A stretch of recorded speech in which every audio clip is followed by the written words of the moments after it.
Good afternoon and welcome to Fast Horses Today. Today is a special edition of Fast Horses Today. We are going to be covering the Kentucky Derby, which is run on May 3rd, Saturday. It is the 12th race over at Churchill Downs. It has an approximate post time of 5:57 here Central Time, so that's 3:57 there in the Pacific Time Zone. And, according to the folks over at the Weather Channel, it looks like they're going to have some weather there at Churchill Downs on the first Saturday of May. It looks like the rain, is scheduled to be happening right in the hours, before and during, the hour of the Kentucky Derby. So I'm going to be handicapping this as if this is going to be an off track and a sloppy track. So that's what I'm looking at here, based on what all the weather reports are saying. So let's get started here for the Kentucky Derby on May 3rd. So as I mentioned, 12th race, Churchill Downs, 1.25 miles on the dirt, and it looks like it will be sloppy there on Saturday. So, they've got 20 horses in the gate, and the post positions were drawn several days ago. And, I'm going to go over several of these horses here in the 20-horse field and, give you the bets that I'm going to make here in my selection for the Derby.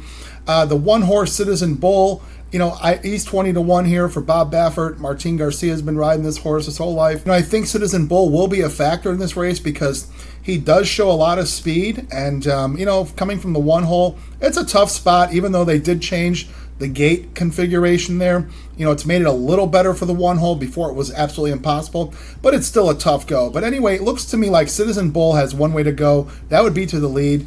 And, he could probably do that, but I think, his pace will certainly help make the race for some other horses here. So I could see Citizen Bull, leading into that first turn, and there might be a few horses pressing, and I think he'll give it up at some point. The two-horse Neo Equos, Safi Joseph, he's got Flavian Pratt riding. This horse also shows some speed, and this horse has shown speed in his last several. So, it might be a thing where he might get out for early. Interestingly enough, the way the post positions ended up getting drawn, it seemed like a lot of the speed horses ended up being towards the inside and next to each other. So, could make for an interesting run into that first turn. But I don't have Neo Equos either. The three-horse is Final Gambit for Brad Cox in the Judmont stables, and Luan Machado takes the call. Now, this horse has been running, on the turf and on the synthetic, so, this will be his first foray on the dirt. But, his breeding certainly shows dirt, and it certainly shows wet track, ability. So, he's 30-1. Now, I don't have Final Gambit on top, but I'm going to include Final Gambit in my trifecta and exacta keys, which we'll talk about those bets a little bit later. But Final Gambit is a horse that really comes running late, and looks like he will take all the ground you'll give him. And I could see this horse maybe running on for a slice there towards the end of the race. That would be the three-horse Final Gambit, who I will have on my ticket. Four-horse Rodriguez, also the Bob Baffert horse here. Baffert has two. Rodriguez gets Mike Smith on the horse. Now, this horse did show speed last time when he ended up winning the Wood Memorial. It almost seemed like that race, he really did run the way he was supposed to there. Mike Smith got him out from the one hole and just ended up taking those horses the distance. I don't know that Smith's going to do that again at the Derby. Smith's not that, speed hustling rider. He doesn't do that really anymore. But this horse certainly forwardly placed. But I think he's got some speed, just to his inside and just to his outside as well. Rodriguez would be a horse that I think first flight, and then he'll end up packing it in, sometime down the back stretch. But I don't have Rodriguez. That would be the four-horse. Five-horse American Promise, D. Wayne Lucas. Certainly always a guy that people look at in these, derbies and the Triple Crown races with his history of success here. Now, American Promise, also shows speed just like several of these other horses. Now, here's what's interesting about American Promise. American Promise comes out of the Colonial Downs, out of the Virginia Derby. Now, that's a new thing this year where Churchill Downs, ran a weekend over at Colonial Downs, included the Virginia Derby, put points towards that, as a Kentucky Derby qualifier. The horse ran that race pretty nicely and won, got his big speed figure, but I don't know that a one-turn mile and an eighth race really translates to what they'll be doing, on Saturday, at Churchill Downs, running 1.25 miles. This horse could certainly be a factor early. Nick Wauer's riding the horse. Nick Wauer did win the Virginia Derby with him, but this horse is 30-1 in the program, and I think probably merits at 30-1. But maybe we'll see this horse in the first flight pushing the pace, possibly having an impact on the race that way. But as far as winning or hitting the board, I just don't see it with the 5 American Promise. Admired Daytona is a 6 horse. That's one of the 2 Japanese horses. This horse, I watched a little bit of the film. His breeding just doesn't say that he's going the distance. The horse is by Drefong. Drefong, from what I recall, was a sprinter, I think, from the Bob Baffert barn. So I don't know, that this horse would be wanting, any part of this kind of race. So I'd throw that horse out completely. The 7 horse being Luxor Cafe. Luxor Cafe is the other, is one of the 2 Japanese horses. Now, this horse certainly does have breeding for distance and certainly has breeding for the wet track. He's run some nice races over there in Japan and did cover a bit of ground. And, this horse does, appear that he could, end up running late and maybe being a factor. And I will have him on my exacta and trifecta key ticket. That would be the 7 Luxor Cafe. Now, let's move on to the 8 horse, who is Journalism. Journalism, Michael McCarthy, Umberto Rispoli. I've liked this horse really from his start. This being a California horse I'm very familiar with, since that's really the circuit that I follow most closely. And, seeing this horse, in the beginning, just looked like he wanted distance the whole time. And the more distance you want to give him, he'll accept it from you and run really well. And he's just done everything right in his career. He could be undefeated. They put him in a sprint race first time out. I forgive him for that race. He's not a sprinter. He wants to run long. But when they put this horse long, he broke his maiden in his first 2-turn race very nicely. Ended up winning the Lost Al Futurity, which is a grade 2 in a nice fashion. And this year, he's come up with 2 big races over at Santa Anita, and first in the San Felipe and then winning the Santa Anita Derby. He's passed every test, that they've given him. And, McCarthy's a really nice trainer. He gets his horses ready and wins in all different types of fashion. Umberto Rispoli on the horse. Rispoli has ridden this horse for most of his career. This horse is your program favorite at 3-1. I certainly wouldn't be surprised to see Journalism win the race, but it's not going to be my selection. But I will have Journalism on my ticket, But, I wish the folks over at Eclipse Thoroughbred Partners, luck. I think they've done a nice job with their horses this year and placing them. And Journalism looks like, this race with the sloppy track, that shouldn't be a problem. And, the running style, he should, be a factor there in the stretch. And I think we'll hear, something about Journalism in the stretch. I'm not selecting him to win. The 9 horse Burnham Square, Ian Wilkes, Brian Hernandez. Hernandez looking to win 2 derbies in a row, having won last year. Burnham Square has run some nice races over at Florida. He ended up winning the Bluegrass at Keeneland his last route out. I don't know that was that big of a race, the Bluegrass race. I'm not taking much stock into that race and the horses there. So I don't have Burnham Square. He's a throwout for me today. The 10 horse Grande for Todd Pletcher and John Velasquez, Rapoli stables. I feel like this horse is running under the radar. I think, in previous derbies, we've had Pletcher being a favorite. We have had Rapoli having some horses that were, highly regarded. I know one of them scratched a couple years back on Derby morning. That was a devastating thing for the Rapoli stable. I think this horse running under the radar this year. He's had a 3-race career, so he's lightly raced. He's done a nice job over at Gulfstream, breaking his maiden and then passing his first 2-turn test at 1 1/8. That's a pretty nice thing. And then the Wood Memorial, he ended up running up against Rodriguez. And I really like Grande's race against Rodriguez in the Wood Memorial. Rodriguez really had everything his own way, getting out from the 1 hole, getting a nice lead, and, taking the field of distance. Grande, is kind of running near the back of the pack, just, passing horses and running a nice race. I feel like, he's got an improvement coming up here. I think that the 1 1/4 is right up his alley. Certainly the wet track should be up his alley too, being out of a Warfront mare and by Curlin. So, certainly, the wet track should be no problem here. John Velasquez certainly knows his way around Churchill Downs.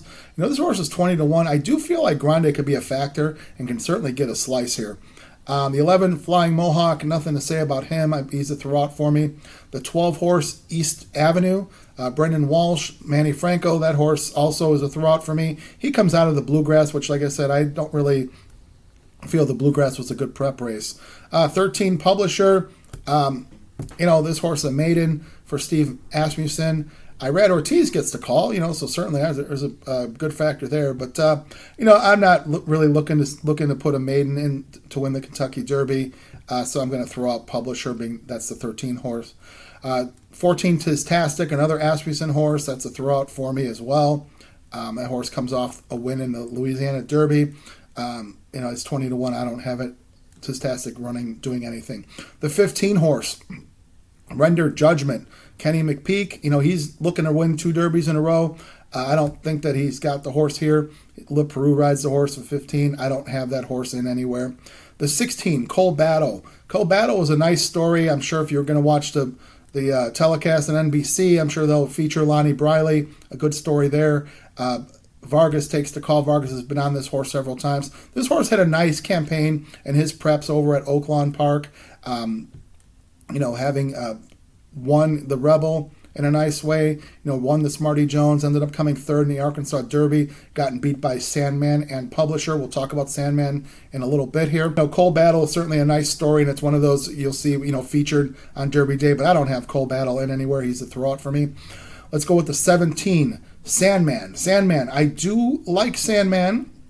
I think Sandman is going to be certainly a factor here in this race. Sandman is a horse that seems to get himself into trouble. He's had some trouble in his starts. He took the Oaklawn Park route, to get to the Derby, which is always a nice route. Certainly we've seen a lot of horses do well coming out of those Oaklawn races. This horse, ran through those series of races, ran in the Southwest, finished second after a terrible start. Came back, was a favorite there in the Rebel.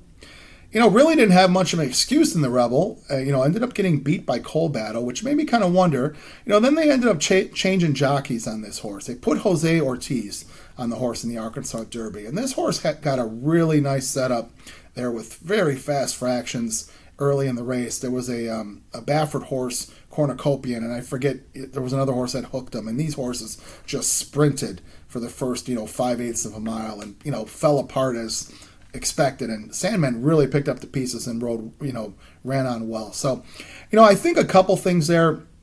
Certainly the setup was very nice for Sandman with those fast fractions, and then also the addition of Jose Ortiz. Jose Ortiz, I think, really moved this horse up where Christian Torres wasn't doing that. Sandman's 6-1. I could see Sandman winning the race. He's got the nice breeding, out of a distorted humor mare by Tappet, so certainly distance is no problem there. The off track, which I'm expecting that to be, is not going to be a problem there either. And Sandman is 6-1, and I think Ortiz certainly knows his way around Churchill Downs. He's been riding regularly there now for a couple years, and this year Jose Ortiz has had a really nice year. He's won a lot of races over at the Fairgrounds meet, and he did very well at Keeneland too. So when you've got Jose Ortiz on your horse, there's certainly nothing wrong with that, and definitely a plus. So Sandman, I feel, is a factor, and Sandman can definitely win the Kentucky Derby. All right, let's go to the 18 horse. The 18 horse is Sovereignty. Sovereignty, owned by the Godolphin Stables, trained by Bill Mott, Junior Alvarado with the call. Now, this horse has 5 starts in his career. He's 2 wins, 2 seconds. I watched the film on this horse, and I liked everything I saw about him. The first race of his career, that's a sprint. I'm not worried about that. This horse is certainly not a sprinter. They brought this horse back at a mile at Aqueduct. The horse ended up losing by a neck to a horse that's probably a sprinter in Prater. I thought that was a nice race by Sovereignty.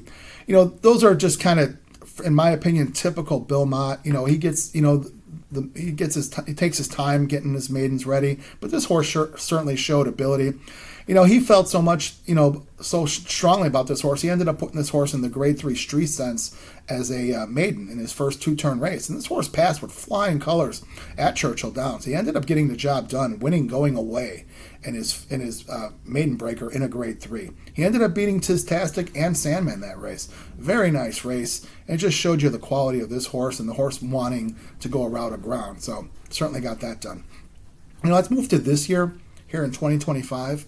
Again, I feel like this is just your typical Bill Mott. He's moving the horse along at horse's pace. He brought the horse out for the Fountain of Youth. Now, a couple months, about 3.5 months of a break between his last race and that race. And, Fountain of Youth is 1 1/16 at Gulfstream. And that's a short stretch they finish up there. And, let's face it, Gulfstream's not the place where you want to have a closer and you want to have a horse, big striding horse like Sovereignty. But, that's where Bill Mott winters. So this horse overcame all that. He ended up winning the Fountain of Youth. And that was his comeback race off of several months. And I just thought that race was really, really nice where he ended up winning that race and just striding out. And almost like it was in a playful style, the way the horse ran. He just has such a nice stride to him.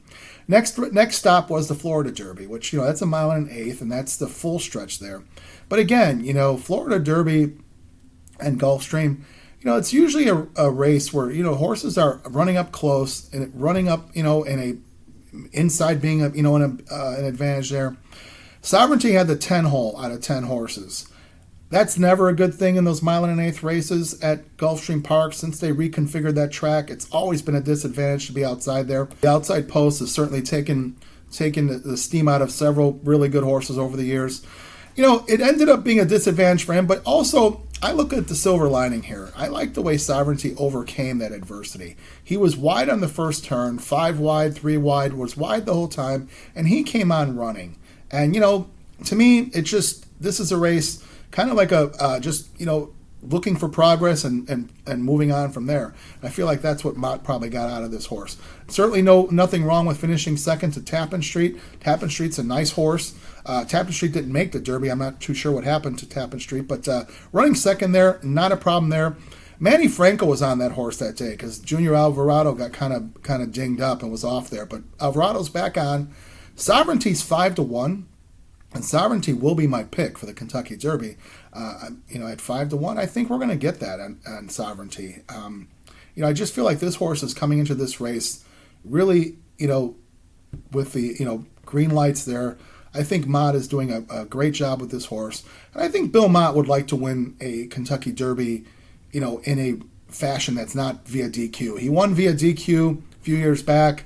And I think Mott would like to win a race where his horse crosses the wire and wins on his own. So I'm going to go with Sovereignty, as a win bet. I'm going to go with Sovereignty on top of my tickets, and that's the 18 horse with Junior Alvarado. The 19 and 20, I don't like either of those. Those are throwouts. Now the 21, who as of this time has not drawn in, that's Baeza. I don't know if Baeza draws in. If the horse does scratch, I guess we'll find out Friday morning. But Baeza could be a horse that would be, a factor if he does draw in. He certainly looks like a horse that would like to run the distance. And, some of his siblings certainly did. But, we won't address Baeza because right now he's not in the race. All right, now let's recap the tickets and recap the bets for the Kentucky Derby. Okay, so for the 2025 Kentucky Derby, here are the bets I'm going to make on Derby Day for that Derby. I'm going to go with $1 trifecta. 17-18 with 17-18 with all. That's a $36 play. And then 17 with 18 with all with 17 and with 18. That's a $36 play. Then I'm going to key a trifecta. I'm going to key the 18. The 18 being Sovereignty with the 3, 7, 8, 10, 17. Now, $1 trifecta key will be $20 there. And then finally, I'm going to make the win bet on Sovereignty. That's the 18 horse in the Kentucky Derby. So, as always, if you see fit and you like these plays, you can play as is. These plays, these trifecta plays, will cost $86, and then whatever you'd like to bet on Sovereignty. If you decide to bet as is, I wish you the best of luck. If you want to add or subtract or use some of this information to make your own tickets in your multi-race wagers or whatever you may be doing, I wish you the best of luck. Let's wish the folks over at Churchill Downs a very safe day of racing on Derby Day and all weekend, as a matter of fact, and I hope they have a nice day there. So as always, I thank you so much for watching Fast Horses today. You can like, dislike, hit the subscribe button if you really, if I hope you can do that. And thank you to those who have. Make some comments. Let's create a discussion. Thank you so much, and I wish you the best of luck for Kentucky Derby Day 2025.